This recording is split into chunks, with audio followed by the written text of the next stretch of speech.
What's going on, everybody? This is Dave from This is Pop Punk Promotions. I'm here with Ryan from Goalkeeper from South Jersey. How's it going, Ryan? Hey, how's it going, Dave? Long time no see, my friend. I hope all is Uh, well. all is well, man. Always a pleasure to see you and talk to you, man. Right back at you. Let's dive right into it. So, when and how did Goalkeeper form? Goalkeeper formed in the summer, technically the summer of 2016.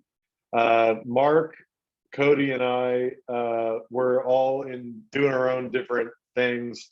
Mark was a promoter in Philly. He used to book The Fire. Cody was in a band called Hansford, and I had a band called Another Day Wasted, who you featured on your This is Pop Punk Promotions. But all of our bands broke up pretty much at the same time, and he had a free slot during it was actually an Eternal Boy show, and he was like, "Do you guys want to get together and play a cover set?" And I was like, "Sure, why not?" So we played 7 pop punk songs. Uh, it crushed, like people really enjoyed it, and we were like, "Hey, let's see what else we can do." And so we practiced a little bit, put out our first single in December of 2016, which is Leftovers, and we're still doing it. So I guess things are going in the right direction.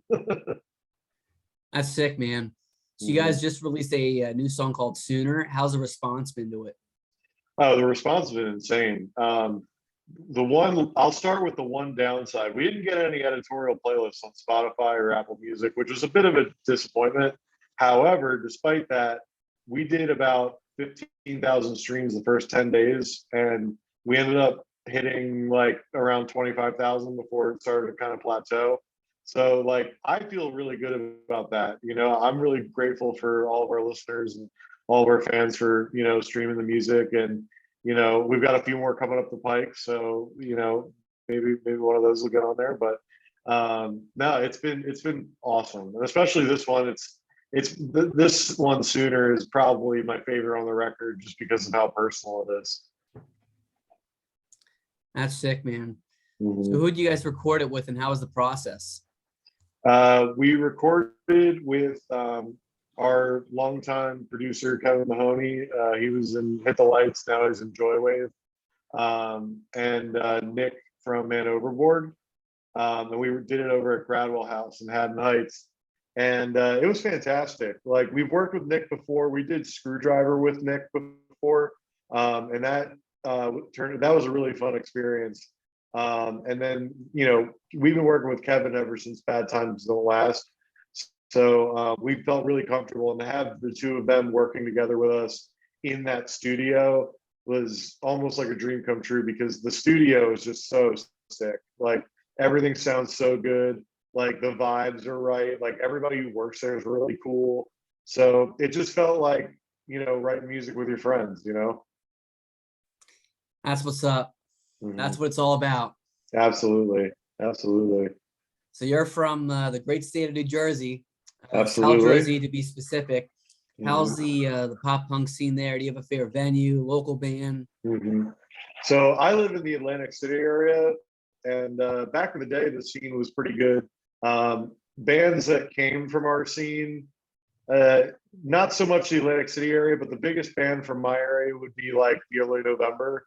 And then like farther up north, like Man Overboard and like I Call Fives.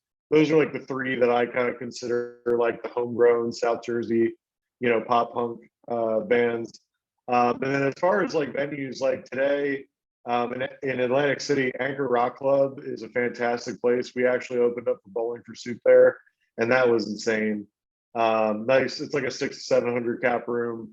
Uh, it's beautiful. And then there's a smaller room right next door called Bourrée, which is it's like a Louisiana theme restaurant and bar, but very cool, very big stage. Like, really just something's going on in Atlantic City right now, and I'm really excited to see how it kind of evolves from there. That's what's up. Mhm. So, who are your biggest influences? My biggest influences, I would say Blink 182 for sure, which everybody laughs. They're like, "Oh, you sound like Mark Hoppus." I take that as a compliment. Mark Hoppus is like he was like my idol growing up. And then the Men Singers, they're probably my favorite band post college.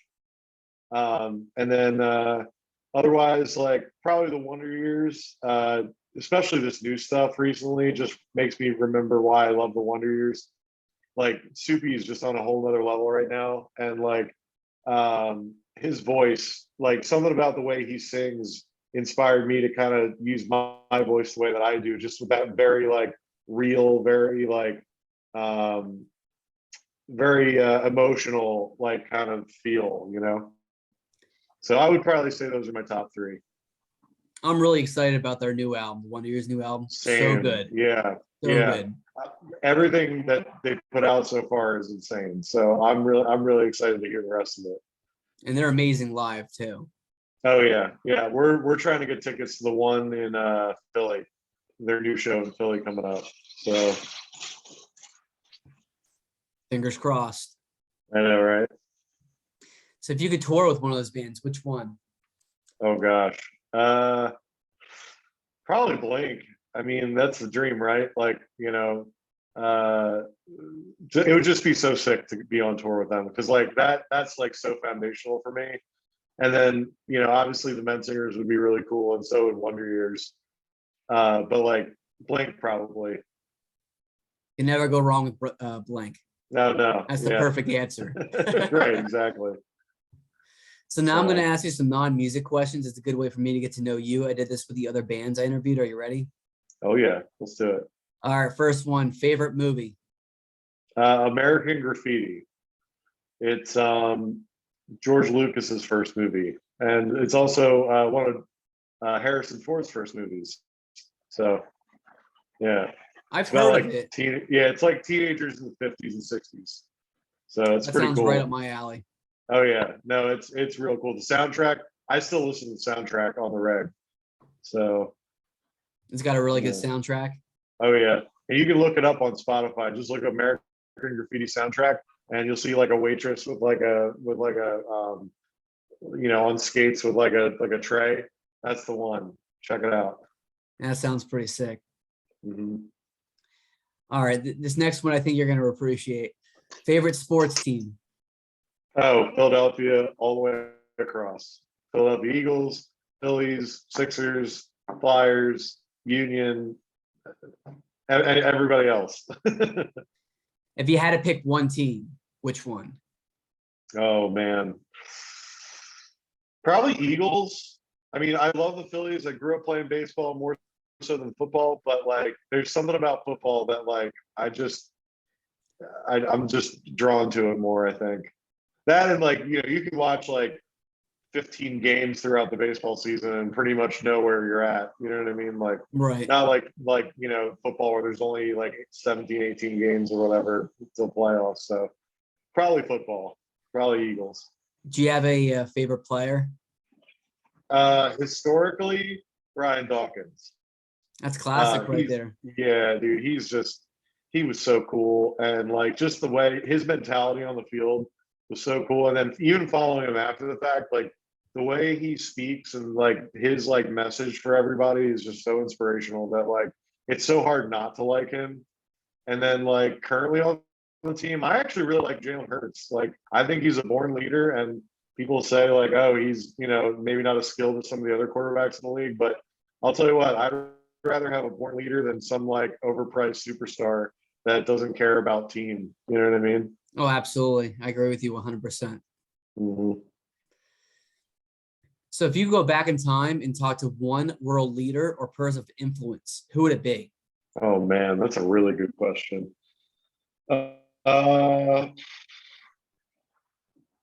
You know, it's funny. I just watched the new Elvis movie recently, and I'm going to say Elvis, mostly because like I just want to know what he was thinking when he went through everything. You know, like it's just such a crazy life. Like to be like one of the biggest pop artists in the world at that point. You know, it'd be so cool to hear what he has to say about like songwriting and singing and everything.